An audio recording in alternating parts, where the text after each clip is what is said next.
Good morning. Welcome to Conversations with a Coach by Center for Peace. This is the podcast where we have candid conversations about addressing and correcting the abuse of women by men. I'm your host, Coach Joy, and each week we're going to dive deep into stories and strategies and solutions that help restore the dignity of the lives of those affected by abuse. At Center for Peace, we believe in the power of education, understanding, and actionable change. We'll be talking with survivors, with experts, with advocates, and those who have committed to making amends, providing a platform for voices that need to be heard and stories that need to be shared. Together, our aim is to foster a supportive community where we not only discuss the impacts of abuse, but also focus on the steps that are necessary to heal, empower, and restore dignity. As we explore these complexities, we hope you'll join us. We want to challenge the societal norms that perpetuate it and highlight the incredible resilience and strength of survivors. This is about more than just a conversation. It is about inspiring change and creating a safer and more respectful world for everyone. So thank you for tuning in. Let's get started on today's topic. Today, I want to talk about this idea that when we're engaged in a conversation with an abusive man, or you can call him a narcissist, or it's a toxic relationship, really, I'm not going to get caught up on those terms. I have a platform for a lot of thoughts and ideas at Center for Peace that are a lot different than what might be taught in regular psychology, because I've done my due diligence to dig into the neurobiology, to understand human behavior. And so the conversations that I have are not necessarily, geared on what should we call them, but more about what are they doing? Why do some of these things impact us the way that they do? How do we understand that impact? And then what can we do about it for our own health and well-being? And what's the best pro-social way to really engage in a conversation about abuse in a world that seems to promote it and blame the innocent victims for it? So you're involved in a relationship with somebody. And I say that really carefully because even the way that we use words is so critical. You know, when we say domestic violence, it alludes to the fact that there's two people, or it wouldn't be domestic, right? And so even that is really not healthy language. I'm in an abusive relationship also is a mutualizing term that says, there must be some shared culpability. So I try to be really, really careful with the language that I say and the way that I articulate what we are experiencing as women who experience targeted partner abuse.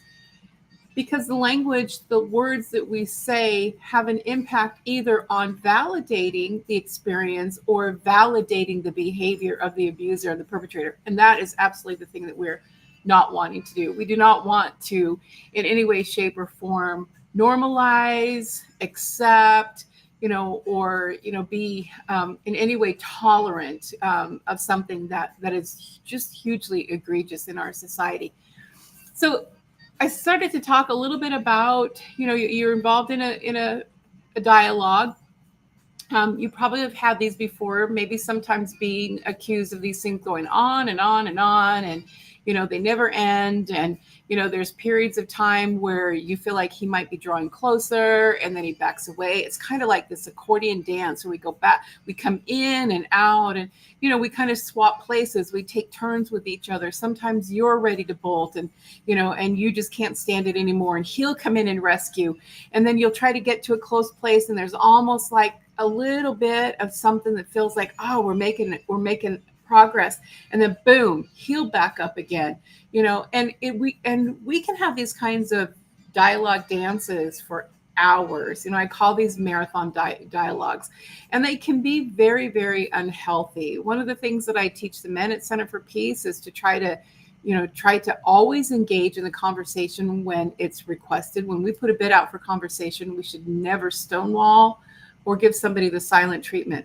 But we do need to be mindful that we are all living a life, right? And so we don't want to be abusive. We want to be truthful and transparent and honest. Hey, I'd love to talk to you, but I've only got about 20 minutes, and then I need to go take care of this task that we're working on together today. Unless you're okay with me postponing it, it just takes a conversation with each other and just respect. But when you get involved in those other types of conversations where you know you are being provoked, and there's no other way for this to be looked at but a provoked conversation, because he's not interested in anything you have to say. He's not interested in hearing how you feel. This isn't an opportunity for you to dialogue back and forth. This is an opportunity for him to beat you up, berate, verbally accost you. And this is a very, very unhealthy dynamic. And it's one where I like to teach the women to learn how to recognize these really, really carefully. Sometimes we think too wrongly, we think, oh, if I could just get him to understand this, then he'd know why this is hurting me. He already understands. Otherwise, he wouldn't be doing the things that he was doing, because he knows how bad this kind of behavior is hurting you. So we need to be careful with some of the assumptions we make about what these men in this population know or don't know, what they understand or what they don't understand. They might not be able to articulate the calculatedness of it. But when you sit down with them and when you really unpack it and you say, you know what, when you're willing to sit with a woman, your wife, the person that you say you love with, and just deliberately talk to her that way in an aggressive, in a contemptuous way, and then you try to tell her that you love her, you're not fooling anybody in those kinds of situations. And what that really says is you don't care that you hurt her. And when they really sit in it and start to accept it, they have to see the truth of that.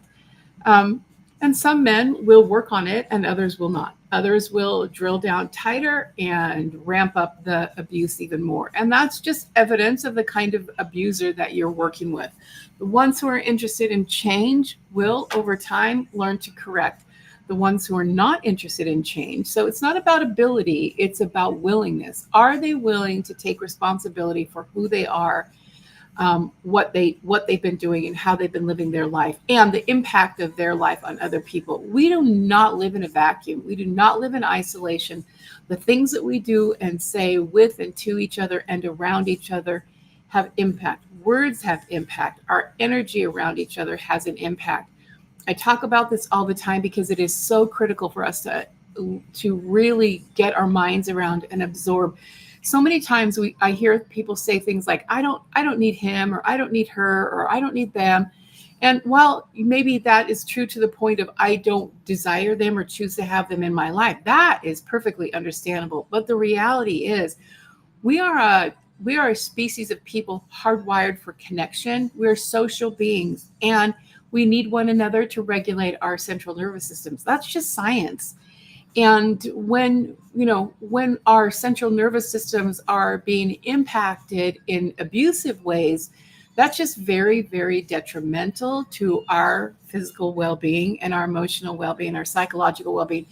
It's just really hard to navigate life when those kinds of things are happening, which is why having that little piece of information and realizing that when we find ourselves caught in that verbal spin cycle with an abuser who has no agenda but just to be contentious and stir up verbal warfare, it's time to exit. That is not a safe space for your central nervous system, for your well-being, for your body and your mind. It is not a safe place for you. It will be metabolically ineffective and challenging, and will be costly in other ways. It'll rob you of sleep that night if that happens early in the day. It impacts your immune system. It can cause headaches. I mean, this kind of abuse has such a physical impact on us that there is so much good science out there for us to know and understand that sometimes as wives of men who target us, we need to learn to apply some tools, to get us out of that situation when we can. It isn't always safe. I understand. Not every situation is something you can just get up off the couch and walk away from. Not every situation is that clean cut. And I get that and understand that. That's why we have coaches at Center for Peace that can help you walk out your own individual situations and learn when and how you can navigate the various dynamics that you have. It's not cut and dry. there isn't a one case that fits every single situation. We're all unique individual beings with unique individual relationships. There's some commonalities. Yes, absolutely. 100%. There are some definite commonalities. And actually, there's been so many times when I've said, these guys actually have a playbook, and it's like every one of them do the same thing. And that is true to a point, but then the way that they dispel it or disperse it, that can differ relationship to relationship, and the impact can differ relationship to relationship because we're different human beings. So if you find yourself caught up in one of those verbal spin cycles, one of the most important things to do until you can separate yourself physically, because getting physically distant and stopping that onslaught is the number one objective, is to get it to just stop.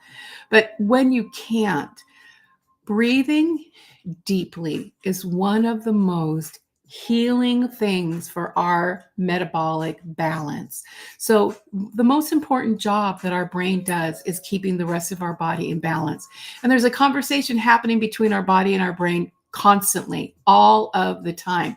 And the brain is predicting these events. It's getting ready to send an action call, give the body a job assignment. And so the brain and the body are working very closely together. But we have a lot of control and power over that, more than we think we do. And so when we find ourselves in those really tense situations, there's some things that are really good for us to do. And breathing is one of them. Going to get a big drink of water is also one of them. So if you're in a place where you can get, so you're in the family room talking or in the bedroom talking, which I don't ever, I always say, please don't ever fight in your bedrooms, right? Go somewhere where, go somewhere else if you're going to have conversations. Or if he's going to fight with you, it's not like we're fighting with them. They're the ones that are at war with us. Move into the kitchen where you can get yourself a big drink of water and hydrate yourself, because it's pulling from all this this conversation is draining oxygen, it's draining water, it's draining fluids from your body. It's pulling a drain on your body, because your brain is trying to keep your body in balance and stable. So that's one of the most important things that you can do, is just try to practice that mindfulness breathing, where you breathe really deep and you just hold it and let it out, because usually he's on a rant. And so you got plenty of time to breathe before he's even going to give you an opportunity to put a word in edgewise, right? So just tell yourself, just talk yourself through it.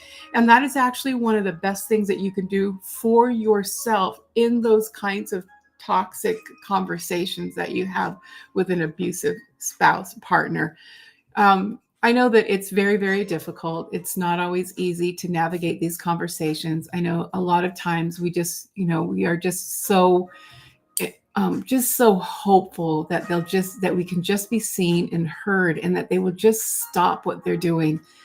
But if you've been dealing with this for a long, long time, the stopping is not anything you can affect. It really does need to be his work.